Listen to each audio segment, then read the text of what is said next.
So এখন আমরা structure দেখব যে কত ধরনের স্ট্রাকচার আসলে আমরা কভার করতে পারি।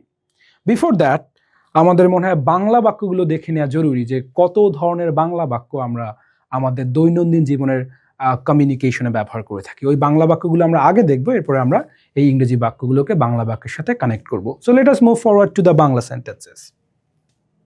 Alright, here you go the Bangla sentences. আমরা সাবজেক্ট নিয়েছি একটা, অবজেক্ট নিয়েছি, ভার্ব নিয়েছি, যেমনটা আমাদের স্ট্রাকচার বাংলা বাক্যের সাবজেক্ট, অবজেক্ট, ভার্ব।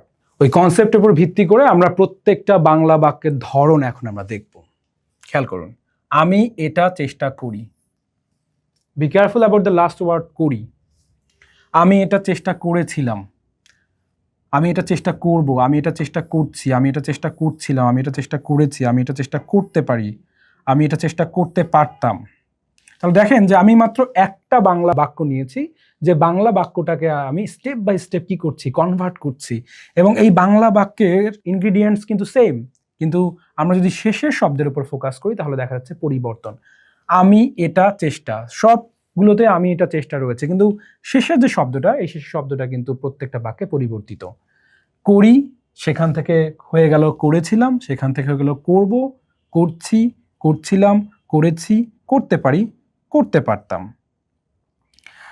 হয়তো এটা চেষ্টা করতে পারি, হয়তো এটা চেষ্টা করতে পারতাম, আমি অবশ্যই এটা চেষ্টা করব, আমার এটা চেষ্টা করা উচিত, আমার এটা চেষ্টা করা উচিত ছিল, আমি এটা চেষ্টা করতাম, আমার এটা চেষ্টা করা দরকার, আমার এটা চেষ্টা করতে হবে, আমার এটা চেষ্টা করতে হয়েছিল, আমার এটা চেষ্টা করার কথা, আমার এটা চেষ্টা করার কথা ছিল। তাহলে এই হচ্ছে টাইপস অফ বাংলা সেন্টেন্সেস যেগুলো আমরা আমাদের দৈনন্দিন জীবনের কমিউনিকেশনে ব্যবহার করে থাকি। এখন আমি এগুলোর সাথে কিছু এক্সাম্পল যদি কানেক্ট করি তাহলে আপনাদের বুঝতে আরও সুবিধা হবে। ধরেন আমি এটা চেষ্টা করি, একই টাইপের বাংলা বাক্য, মানে একই ধরনের বাংলা বাক্য আমরা আসলে বলি কিনা। ধরেন আমি বই পড়ি, আমি এটা লিখি, আমি তার ব্যাপারে কথা বলি, আমি এটা পছন্দ করি, সে আমার সাথে কথা বলে। সো প্রত্যেকটা বাংলা বাক্য কিন্তু এই একটা টাইপ থেকেই বিলং করছে।